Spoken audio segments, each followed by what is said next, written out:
मानी। बाबा साहब ने एक बात और कही थी, उन्होंने कहा था कि हिंदू और मुसलमान कभी भाई नहीं हो सकते, और आप लोगों की सरकार हिंदुओं के नाम पर बनी लेकिन मुसलमानों को मकान मिल रहे हैं। तो मोदी जी ने ये कहा कि ना मेरे लिए हिंदू में कोई अंतर है, ना मेरे लिए सिख में अंतर है, ना मेरे लिए ईसाई में अंतर है, ना मेरे लिए मुसलमान में अंतर है। आज बताइए, मैं आपसे पूछना चाहता, किस देश में मंदिर नहीं बन रहा, किस देश में जन्माष्टमी नहीं बन रही, किस देश में दीपावली नहीं बन रही, किस देश के अंदर होली नहीं बन रही, किस देश में योगा नहीं बन रहा। साल और रसूल पना, ये औरंगजेब के जमाने के कन्वर्टेड गांव हैं, बहुत सारे गांव हैं, और इन कितने गांव का नाम बदलेंगे अगर हम इस्लामाबाद की तरफ बढ़ेंगे। मैंने बताया ना, उन्होंने देश को लूटा, हमारी संस्कृति को लूटा, हमारे परिवारों को लूटा, हमारे खजाने को लूटा, हत्याएं की। आज परिस्थितियां बदली हैं, समय है, अभी केवल 11 साल। और क्या लग रहा है 2027 में, क्या एक बार फिर से 2027 में हमारे जो भारतीय जनता पार्टी है वो विश्व की सबसे बड़ी पार्टी है।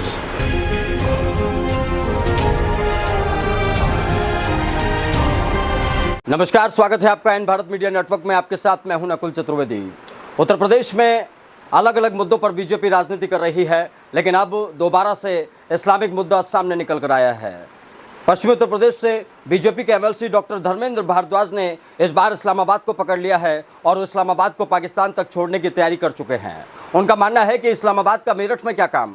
अब आप सोच रहे होंगे हम कौन से इस्लामाबाद की बात कर रहे हैं। जी हाँ, हम बात कर रहे हैं मेरठ के उस इस्लामाबाद की जिस मुद्दे को लेकर डॉक्टर धर्मेंद्र भारद्वाज अब मैदान में आ गए हैं।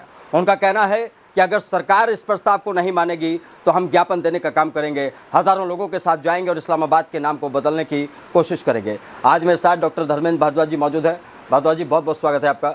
आपका भी चतुर्वेदी जी, बहुत बहुत धन्यवाद कि आप अपने चैनल के माध्यम से जो मेरठ की जनता है, मेरठ की जनता की आवाज़ है, वो आज आप जन जन तक पहुँचाते हैं, इसके लिए बहुत बहुत धन्यवाद। भाई साहब, इस्लामाबाद अचानक आप पाकिस्तान तक छोड़ने की बात कर रहे हैं, इस्लामाबाद को जो मेरठ में है। अब इस्लामाबाद के लोगों का क्या होगा जब आप इस्लामाबाद पे आप टारगेट कर रहे हैं? तो इस्लामाबाद की बात का एक समय होता है किसी भी बात का मुद्दा उठाने का।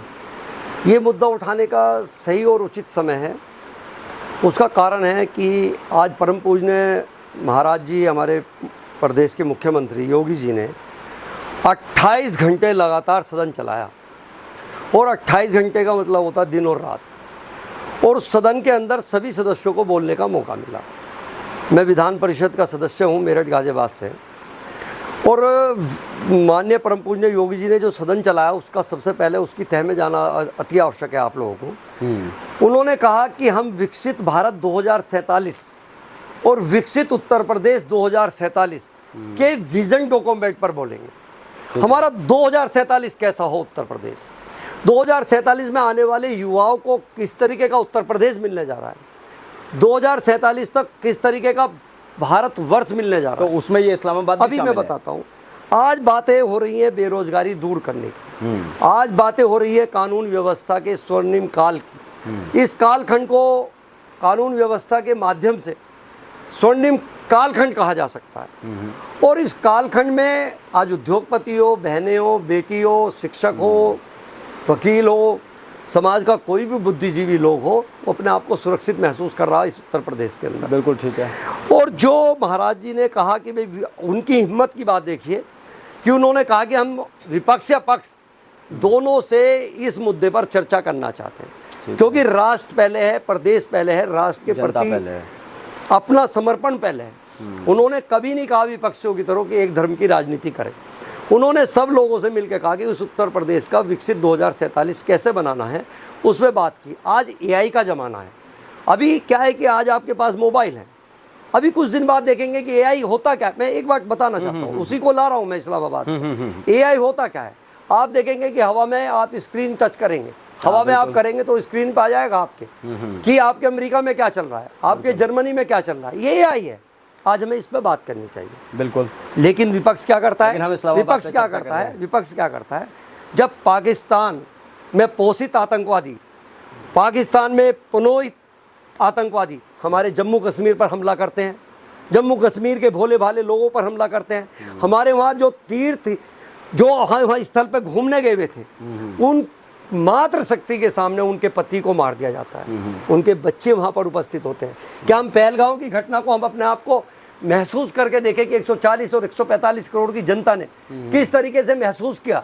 और उनसे कहा गया कि हम तुम्हें छोड़ रहे हैं, केवल इसलिए छोड़ रहे हैं कि मोदी जी को बता देना हम कैसे हश्र करते हैं। मोदी जी को बता देना कैसे। फिर मोदी जी ने बताया ऑपरेशन सिंदूर के माध्यम से कि हम कैसे हश्र करते हैं। उन्होंने भी कहा कि वैसे तो हम किसी को छेड़ते नहीं, और जो हमें छेड़ता है हम छोड़ते नहीं। 22-23 मिनट में, मात्र 22-23 मिनट में पाकिस्तान को तहस नहस किया। 10 एयरबेस तहस नहस हुए, 100 आतंकी तहस नहस हुए, 100 आतंकी मारे गए, और एक आतंकवादी तो रोते बिखलते हुए देखा। उनने कहा कि मेरा तो सब कुछ उजड़ गया, अभी कुछ भी नहीं उजड़ा, अभी देखते जाओ।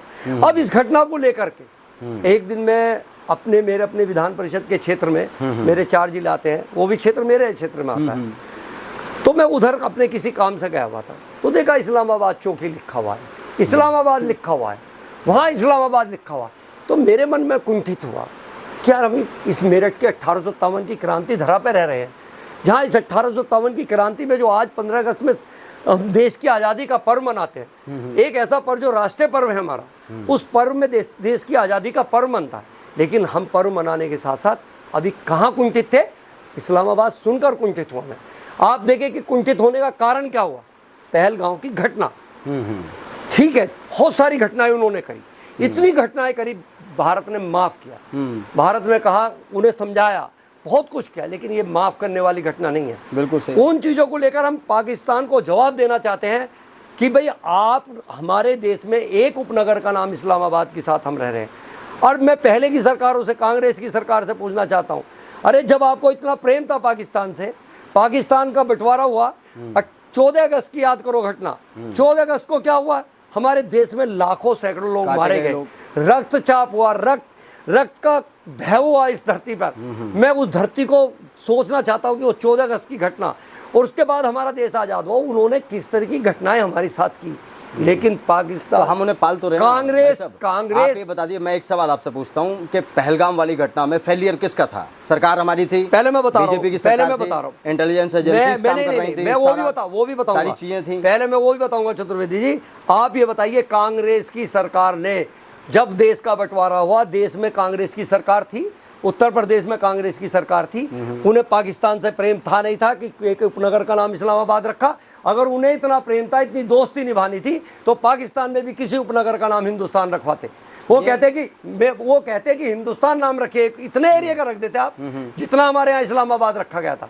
आप दिल्ली रखवा देते, किसी छत्रपति शिवाजी महाराज रखवाते थे, माता दीन वाल्मीकि रखवा देते, आप किसी के नाम पे, स्वतंत्रता सेनानी के नाम पे रखवा देते, शहीद मंगल पांडे जी के नाम पे रखवाते, जिन्होंने 1857 की क्रांति ऐसे तो बहुत सारे गाँव में। मैंने कहा 1857 की क्रांति, मैं किसी धर्म पे नहीं जा रहा, मैं किसी धर्म पे नहीं जा रहा, औरंगजेब के टाइम के कन्वर्टेड सारे गाँव, मैं किसी धर्म पे नहीं जा रहा। ऐसे बहुत सारे नाम हैं, मैं किसी नाम को बदलने की बात नहीं कर रहा, पर पाकिस्तान की राजधानी के नाम को बदलने की बात कर रहा हूँ। मनोदशा जब हम वहाँ जाते हैं, इस्लामाबाद के अपने इस उपनगर, जहाँ इस्लामाबाद का नगर है, मनोदशा बदल जाती है। मनोदशा क्यों बदलती है? क्योंकि एनवायरनमेंट का इफेक्ट अंग को बदलता है। जिस एनवायरनमेंट में आप रहेंगे, उसी एनवायरनमेंट की सोचेंगे, तो हम इस्लामाबाद क्यों ले। मैंने इसलिए कहा, आपने कहा कि भाई ये फेलियर रहा है, फेलियर नहीं, जानना चाह रहा था कि एजेंसी, ये घटना फेलियर नहीं है, ये घटना आतंकवादी पाकिस्तान से हिंदुस्तान तक कैसे पहुंच गए, फेलियर नहीं है। इसके बारे में आज इसके बारे में मैं यही जानना चाह रहा हूँ। आज मैं उस इतिहास को दोहराना चाहता हूँ आपके चैनल के माध्यम से कि डॉक्टर बाबा साहब भीमराव अंबेडकर जी को याद कीजिएगा। उन्होंने, डॉक्टर बाबा साहब भीमराव अंबेडकर जी ने कहा था कि कांग्रेस को पाकिस्तान से इतना प्रेम है और पाकिस्तान कभी भारत का सच्चा मित्र नहीं हो सकता। आप किताब पढ़िए, उसमें लिखा था ये मित्रवता भारत को बहुत नुकसान देगी। और डॉक्टर साहब अंबेडकर जी को उन्होंने नहीं सुना, उन्होंने नहीं मानी। आज डॉक्टर बाबा साहब भीमराव अंबेडकर जी के अगर उन शब्दों का चयन कांग्रेस कर लेती, तो ये आताताई, ये आक्रांताओं द्वारा ये जो हमारे भोले भाले लोग मारे जा रहे हैं, ये कभी नहीं होता। उनका भी आज जो संविधान की बात कर रहे हैं, मैं उनसे पूछना चाहता हूँ, जब उन्होंने कहा था कि आप पाकिस्तान से जो प्रेम कर रहे हैं, कांग्रेस को उन्होंने चेताया था, क्यों नहीं कहा? उसकी देन है आज ये कांग्रेस की, ये हमारी भारतीय जनता पार्टी की देन नहीं है। आप ये बताइए, कोई पेड़ लगाओगे, जिस तरीके का पेड़ लगाओगे, अगर कांटों का पेड़ लगाओगे तो कांटे पाओगे, अगर प्यार का पेड़ लगाओगे तो प्यार पाओगे। आपका लगाया हुआ कांटा कांग्रेस का था। मैं एक सवाल जानना चाहता हूँ। आपने कहा कि कांग्रेस ने बाबा साहब की बात नहीं मानी। बाबा साहब ने एक बात और कही थी, उन्होंने कहा था कि हिंदू और मुसलमान कभी भाई नहीं हो सकते और एक दूसरे के साथ कभी प्रेम से नहीं रह सकते। मेरी बात, और आप लोगों की सरकार हिंदुओं के नाम पर बनी, लेकिन मुसलमानों को मकान मिल रहे हैं, मुसलमानों को राशन मिल रहा है। मैं बता रहा हूँ फैक्टली 10 साल में मुसलमान इतना मजबूत हुआ भाई साहब कि आप अंदाजा नहीं लगा सकते। कांग्रेस की सरकार में नहीं हुआ। चतुर्वेदी जी, मैंने क्या कहा अभी आप सुनिए। मात्र आपको एक ऐसा उदाहरण देना चाहता हूँ जो आपको बहुत अच्छा लगेगा, शायद जनता को भी लगेगा। हमारे देश के जननायक जो माननीय प्रधानमंत्री मोदी जी हैं, 2014 के दिन को याद करके मैं प्रणाम करता हूँ जब राष्ट्रीय नेतृत्व ने उनके हाथ में कमान दी। राष्ट्र के प्रति प्रेम क्या होता है, उन्होंने सदन में जब सबसे पहले पहुंचे तो सदन को दंडवत होकर के प्रणाम किया था। उन्होंने अपनी माता को प्रणाम किया। हमारे संस्कारों में क्या सिखाया जाता है, सुबह उठ करके सबसे पहले जब आदमी की आंख खुलती है तो भगवान को याद किया जाता है। भगवान के बाद किसको याद किया जाता है, माता पिता के चरण स्पर्श किए जाते हैं। बाहर रास्ते में कोई मिलता है तो उसको क्या कहते हैं, राम राम कहते हैं। ये हमारे धर्म और संस्कृति और संस्कारों का एक मिलन है। और धर्म, संस्कृति और संस्कारों के मिलन पर, धर्म और संस्कृति और संस्कार ये नहीं कहते किसी एक पर्टिकुलर वर्ग को हम नष्ट करें। तो मोदी जी ने ये कहा कि ना मेरे लिए हिंदू में कोई अंतर है, ना मेरे लिए सिख में अंतर है, ना मेरे लिए ईसाई में अंतर है, ना मेरे लिए मुसलमान में अंतर है। लेकिन उन्होंने साथ के साथ एक मूल मंत्र दिया, सबका साथ, सबका विकास, सबका विश्वास, सबका प्रयास और सबका सम्मान। लेकिन इन लोगों को समझना चाहिए, मैं बता रहा हूँ, इन लोगों को समझना चाहिए जो यहाँ पर रह करके उसकी बात करते हैं, उनको समझना चाहिए। और उनको मैं संदेश देना चाहता हूँ कि अगर भारत में रहना है तो भारत माता के जयकारे लगाने पड़ेंगे। और एक बात सुन लीजिए, मोदी जी ने ये कह रहा, आपने कह रहा कि एक वर्ग को सशक्त किया है। सशक्त करने का मतलब ये नहीं कि हम उनको इस बात पे वो करेंगे, लेकिन उनको भारत माता के जयकारे भी लगाने पड़ेंगे। वो हमारे देश के वासी हैं। वो फिलिस्तीन के जयकारे लगा रहे हैं भाई साहब, एएमयू में जो फिलिस्तीन के जयकारे लगा रहे हैं ना, उनका हसर भी वही हो रहा है। उनका हसर भी क्या हो रहा है, वे कभी सत्ता नहीं पा पाएंगे। वो सत्ता सनातनों का देश है। 140-145 करोड़ की जनता में आज हिंदू राष्ट्र के गौरवशाली प्रोधा इस देश के अंदर है। 256 इंच की छाती के प्रोधा इस देश के अंदर है, हमारे राष्ट्र को लेकर चल रहे हैं। आज भारत माता के जयकारे लग रहे हैं। 7 समुंदर पार, वो भी तो बताइए आप। आज America, Britain, Japan, Germany, France, UK में जाके आप देखिए भारत माता के जयकारे कैसे लगते हैं। आज जन्माष्टमी बनती है। आज मंदिर 150 करोड़ के करीब पैसा लगा करके बाहर मंदिर बनाया जा रहा है। जो धर्म आकर के हमारे इस धर्म पर आकर के राज किया था पुराने वर्षों में, इतिहास याद करिए, गौरी, अकबर और गजनवी जैसे, औरंगजेब का पूरा एरिया, औरंगजेब ने, इन्होंने हमारे देश पर राज किया था। आज विपरीत है। आज बताइए, मैं आपसे पूछना चाहता, किस देश में मंदिर नहीं बन रहा, किस देश में जन्माष्टमी नहीं बन रही, किस देश में दीपावली नहीं बन रही, किस देश के अंदर होली नहीं बन रही, किस देश में योगा नहीं बन रहा। हमारी दुनिया मान रही है सनातन। और योग का इस देश के अंदर महर्षि पतंजलि योगाचार्य हमारे देश से पैदा हुए, इस धरती से पैदा हुए। और मैं बता रहा हूँ नाम पर, अब मैं बता रहा हूँ, अब विश्वगुरु बनने नहीं जा रहे, हम विश्वगुरु बन चुके हैं। हम विश्वगुरु बन चुके पहले। आज हमारी तरफ देख रहा है। आज देश की आर्थिक स्थिति चौथे नंबर पे है। आप देखिए ना कि किस स्थिति पर था जब देश आजाद हुआ था, जब कब था कांग्रेस की सरकार में, किस स्थिति पर था, आज किस स्थिति पर। पूरा विश्व भारत की तरफ को देख रहा है। नाम पर आते हैं, बिल्कुल ये मैं मानता हूं कि विश्व के साथ हमारे संबंध बहुत अच्छे हुए, लेकिन इसी बीच में हमने ये भी देखा है कि विश्व के कई देशों ने हमें आंख भी दिखाई है। चलिए, किसी कोई आंख नहीं दिखाई। सालौर रसूल पनाह एक गाँव है मेरठ में ही। इसको आप देखिए, कैसे देखिए, सालौर रसूल पनाह, ये औरंगजेब के ज़माने के कन्वर्टेड गाँव हैं, बहुत सारे गाँव हैं।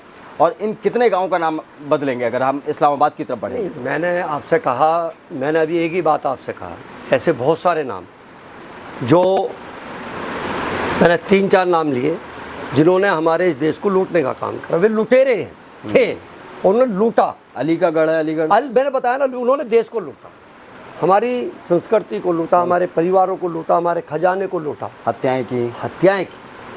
आज परिस्थितियाँ बदली हुई हैं, समय है, अभी केवल 11 साल में।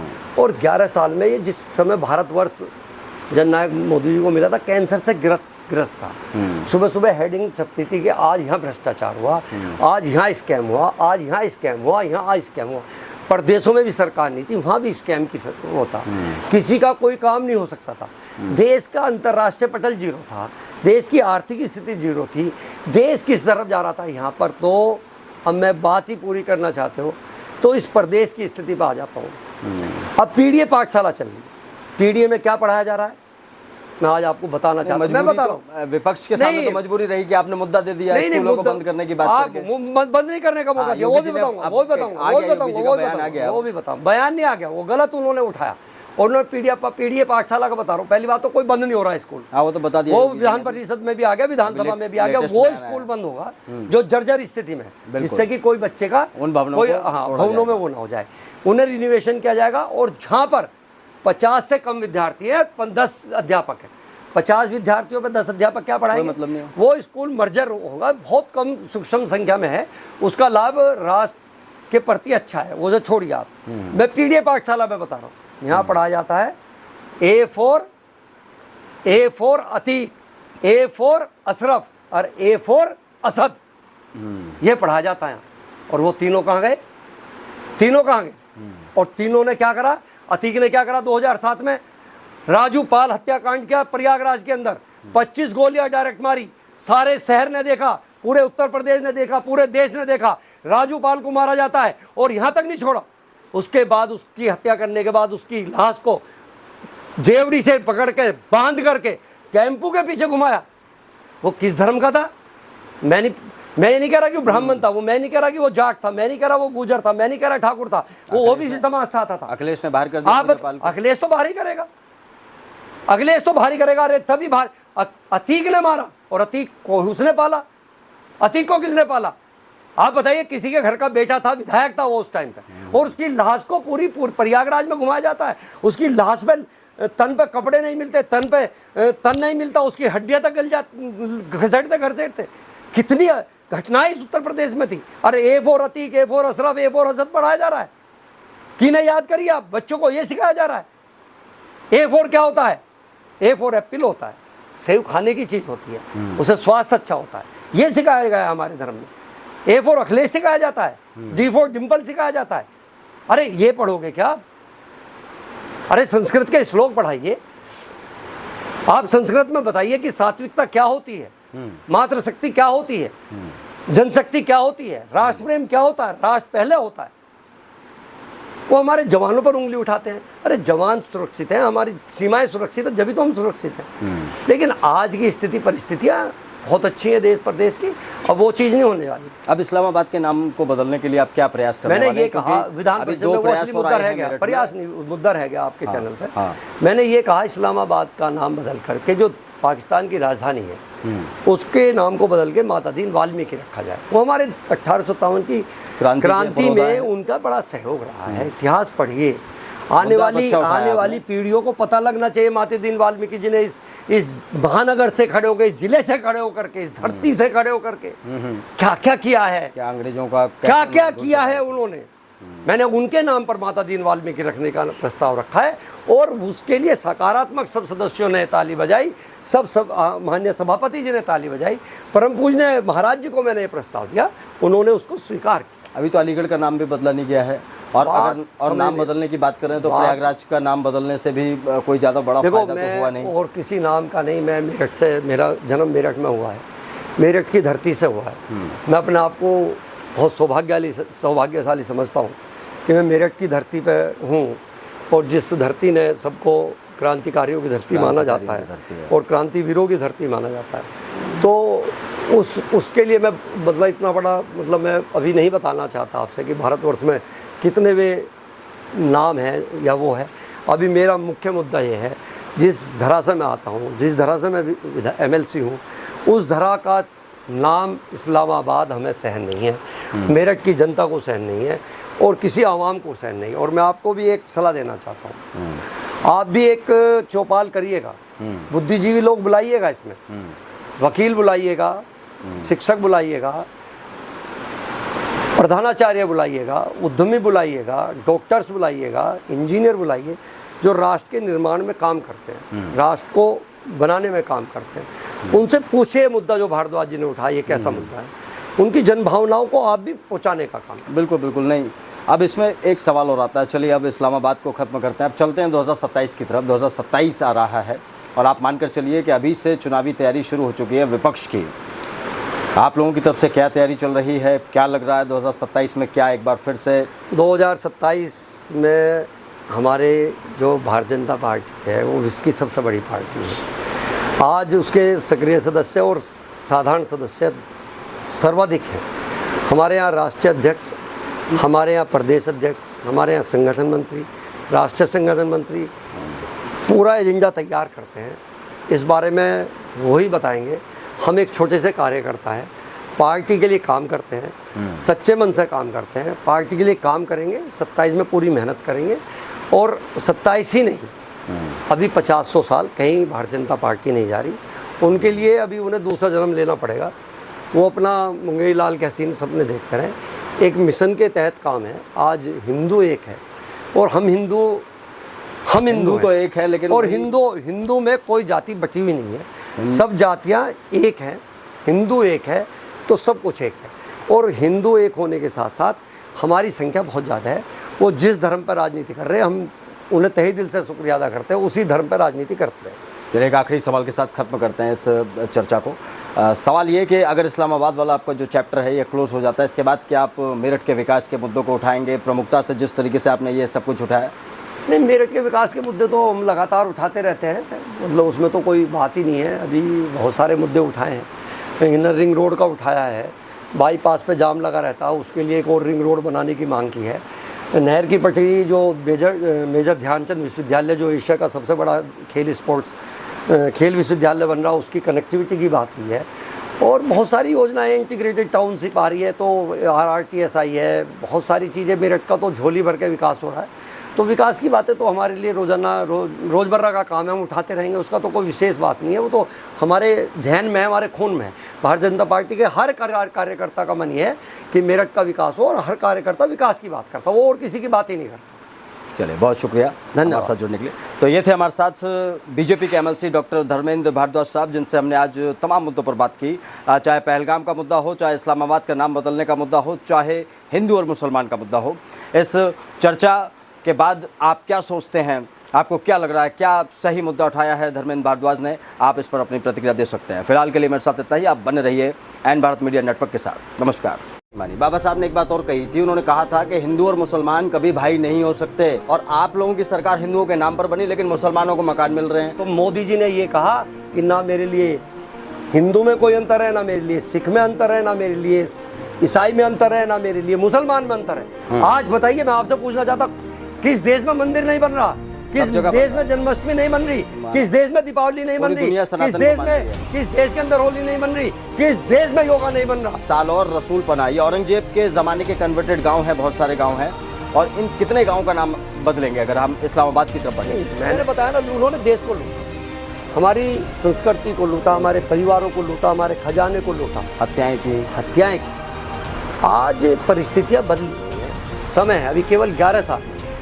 और क्या लग रहा है 2027 में क्या एक बार फिर से 2027 में हमारे जो भारतीय जनता पार्टी है वो इसकी सबसे बड़ी पार्टी है।